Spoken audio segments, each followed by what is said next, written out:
Hello. A little toasty.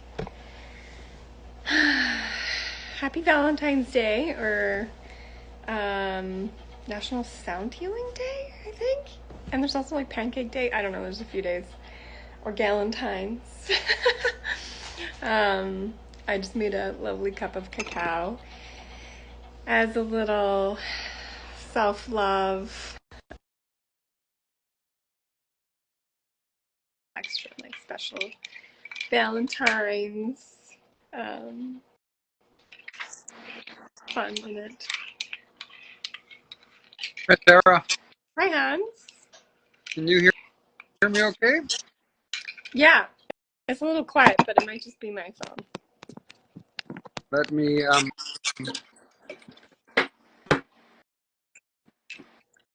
let me see what I can do about that. Oh, I think it's okay now. Yeah, How are you? I'm good. I was busy doing some. I set all kinds of notices, but I do what I did last time, which was get distracted. And there I was, and I looked, and it was 12 o'clock, and I better jump on this. Perfect. Yeah. Okay, so we had talked about doing a Valentine's show on, I think it was intimacy and this in between time. I was thinking about that this morning, and I was thinking about intimacy and resistance um, as themes. So I have lots to say, but I don't want to spend the whole time with me doing my thing. So, what are your thoughts about what's happening? What happens for you at Valentine's and intimacy, Well, yeah, expectations and resistance? yeah, it's a really interesting question. I mean, I guess I don't think much about Valentine's Day. We just moved into our new place yesterday, so we're just busy moving. So today's just another day. I think we'll have like steak for dinner. But we like to celebrate love on, other occasions. So it's not just once a year. We try to celebrate, once a month even or whatever. And I love roses. They're my favorite flower. So Dan knows this and buys me roses when they're good in the store because we live in Golden. So they're not always good. Um, but I was thinking also because we were going to talk about the seasonal shifts and like Imbolc, the Celtic sort of, um, well, it's the Lunar New Year in Chinese astrology, and then it's the Celtic like between winter and spring. But it's been really confusing here in Golden because it was winter. It was really, really cold for like 2 or 3 weeks, and then for 3 weeks it's been like above zero, and it's so unseasonally warm that it's spring already. But it's really confusing because we are in this time of still like wanting to hibernate, but we're like wanting to get out. But then it was also really gray, so it had like everyone physiologically was feeling really weird here in Golden that I talked to.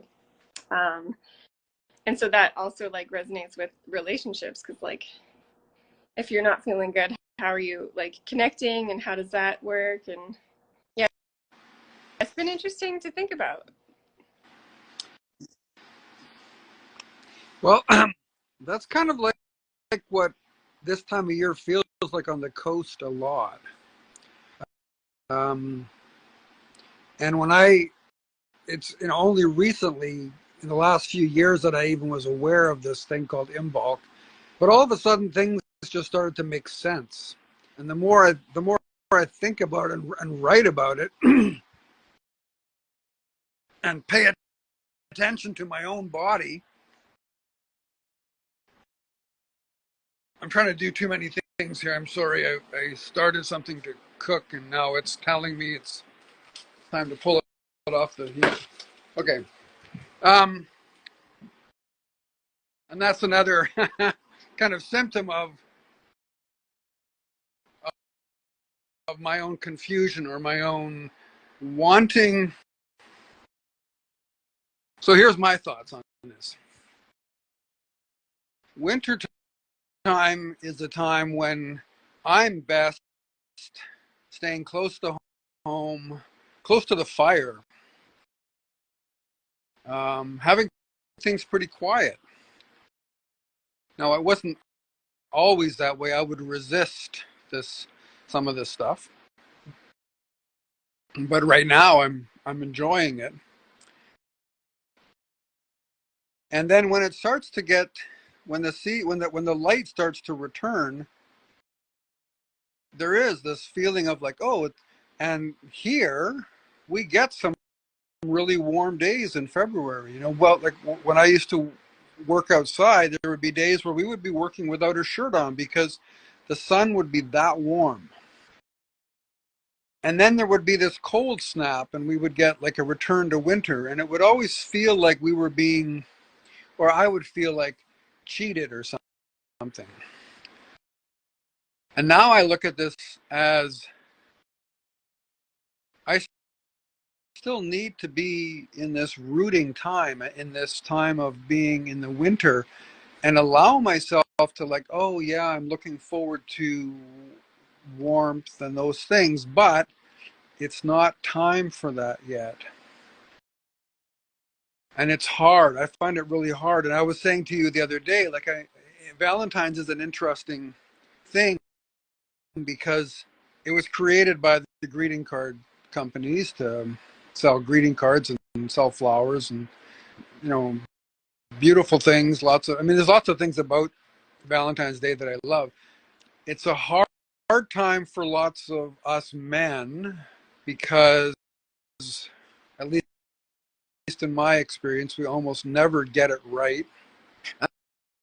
And I think some of that has to do with the confusion of the season, that at some part of us still wants to be like, we're not ready for a lot of that big stuff that comes with spring and the blossoming and the budding. I mean, it's happening slowly. So for me, it's a time of remembering to slow down. Like I want to go faster. I want to, I want to be out in the garden, forcing things to happen. Instead, I'm getting better at just, oh, there is stuff happening, but it's happening in its own time, and I need to let that happen. And how this connects to me for intimacy is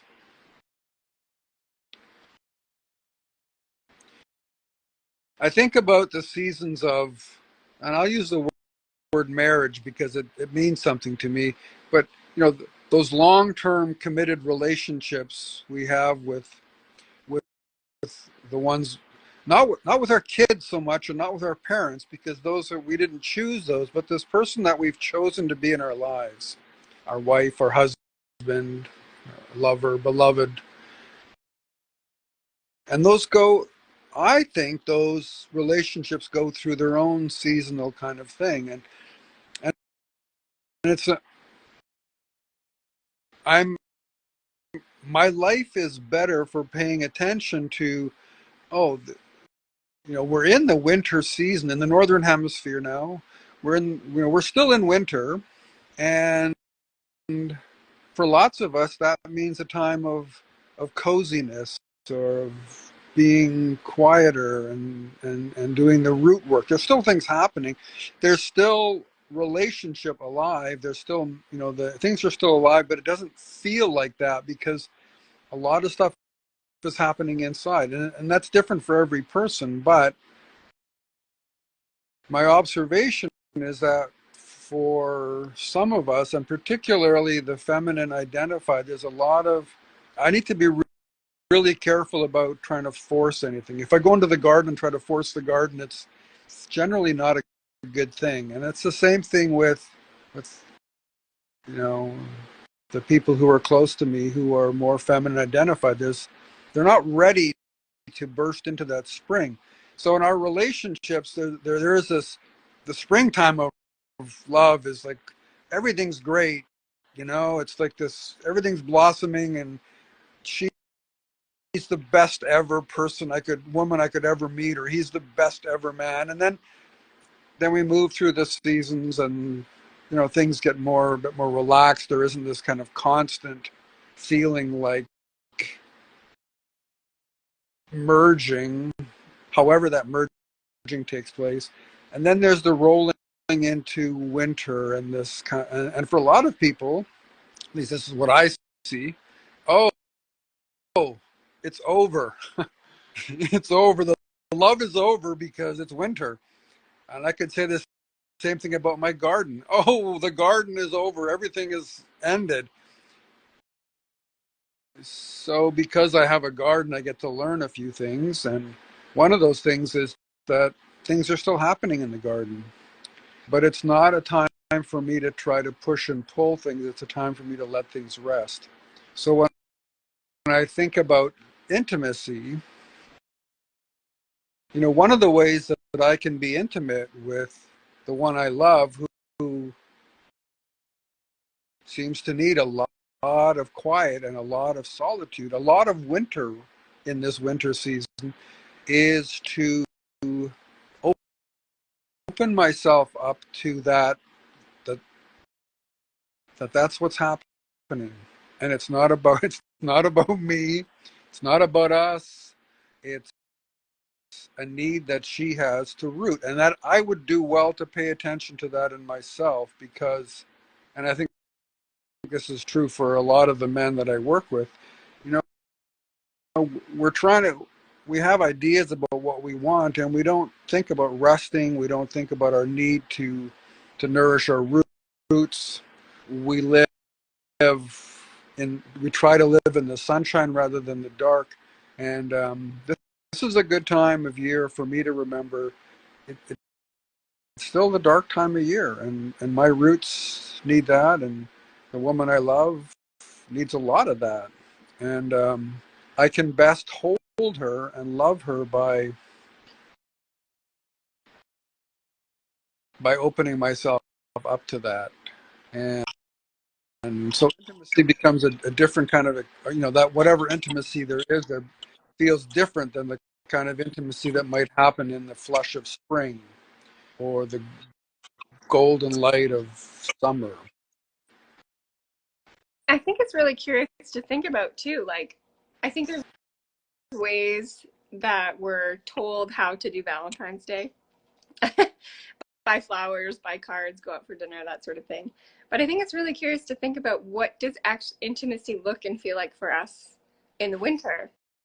Like for me, when I think being cozy, it's like actually just snuggling in bed and staying under the covers and maybe having a tea or coffee in bed. And like maybe that could be Valentine's instead of going out and putting on clothes or all your winter layers if it's really cold or like your rain boots if it's sloppy, like actually doing the things that nourish us and make us feel good and still connect with our partner. Like you're saying, if your partner needs more solitude, how can you nourish that? Can you like buy them a cup of tea instead of a bouquet of roses? Like, how can we actually tune into what we think is going to support us in the winter instead of what we think we need to do?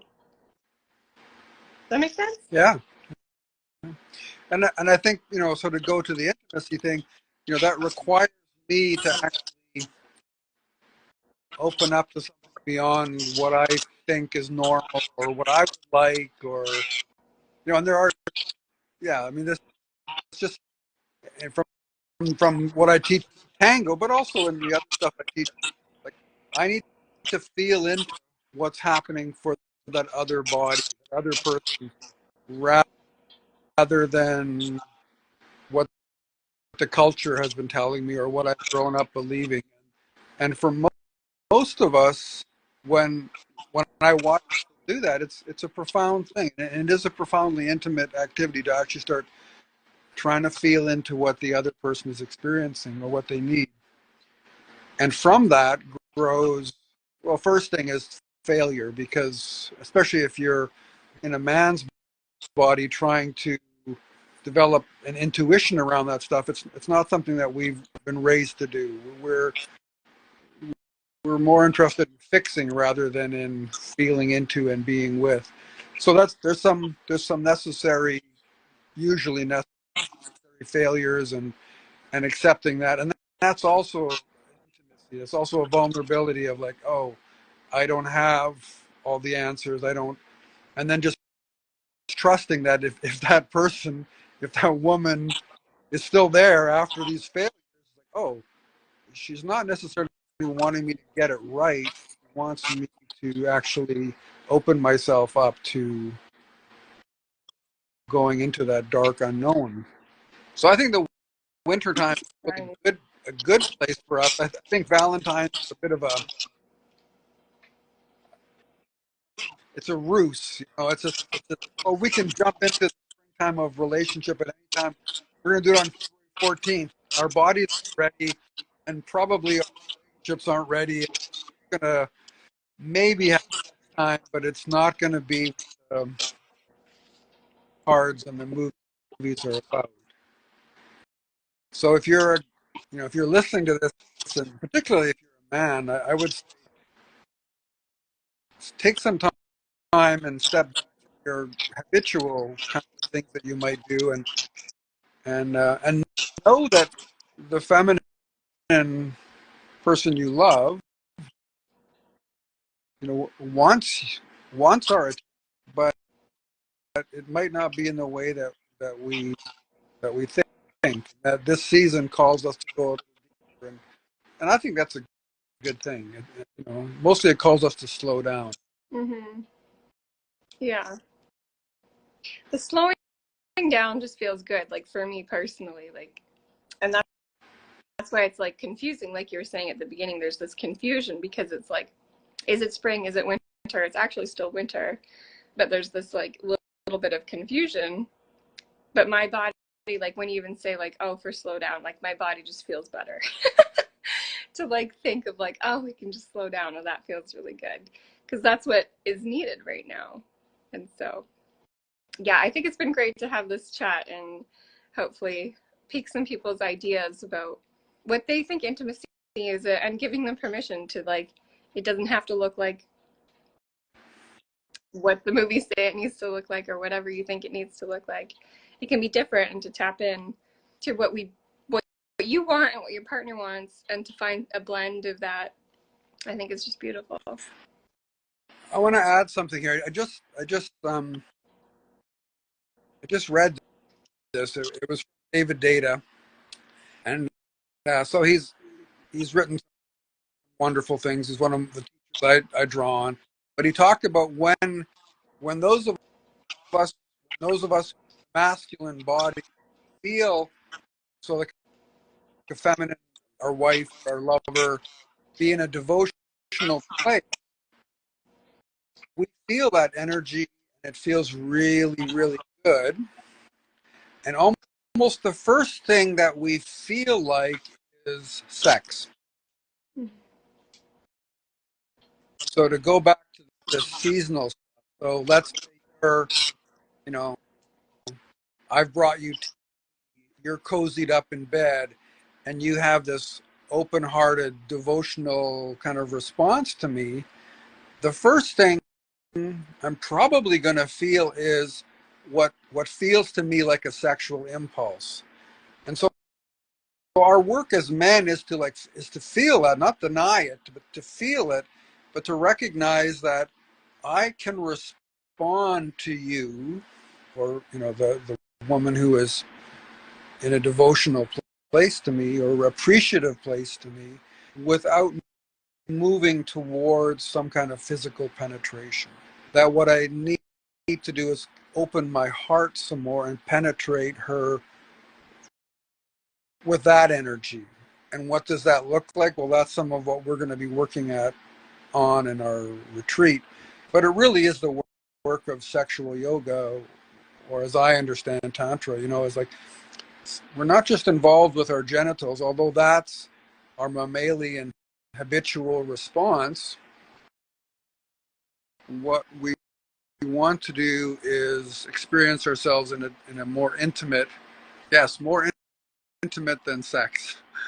That place that's way deeper in us, and especially us as men, like a place that's way behind the erection, that's way behind the impulse to ejaculate, that's there, and it's like the best feeling. And whatever flows from that is really quite wonderful. And it may be It may be, you know, how we understand sex, but it may be something completely other. And I guess my invitation to any man who might be listening to this and any man who takes part in our retreats is like this is the whole holy grail, I think, of being a masculine identified man is to not be, as one of the punk songs said in the 70s, you know, a slave to my sex, but to feel that stuff and let it move through me and become something much deeper and richer. And then, and it's what she's actually calling us into, I believe. That when she moves into that open and devotional place, she's saying to me, I know that you're so much more than you think you are, so much more than you feel you are. And that to me is a kind of intimacy that I've certainly been, you know, really resistant to bring up that theme, really resistant to going, because it's so unfamiliar, it's so new.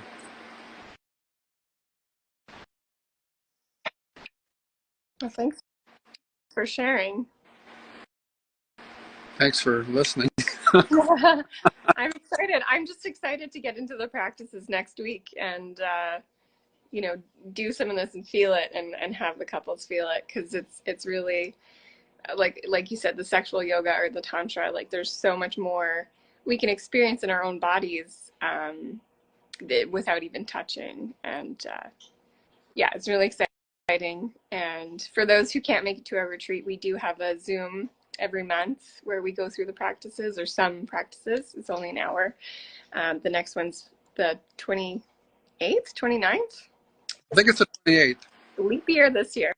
Yeah, I'm actually doing a wedding on the Oh, that's 29th. so fun. Cool. Yeah, Well, it is the 29th. It's like every 4 years, right? Women are allowed by the culture to propose. So this woman has been together with this man for 35 years, has proposed to him 8 times, and this year he said yes. wow. So yeah, that'll be anyway. Yeah, you're right. So we'll be doing the retreat next week, and then every month we do a virtual workshop. Yeah. You, I just wanted to share because it's winter and cozy and slow. I'm looking at the snow outside and I'm sitting by my fire. So I definitely am enjoying these cozy Valentine vibes. So thanks for joining me. thank you, Sarah. Everybody who joined, please message us for any background information, any questions, and we will see you soon. And we both take clients privately, one-on-one, in person and online. So we're happy to chat further and deeper with anyone who's curious. Have a happy Valentine's. You too. Bye bye. Bye.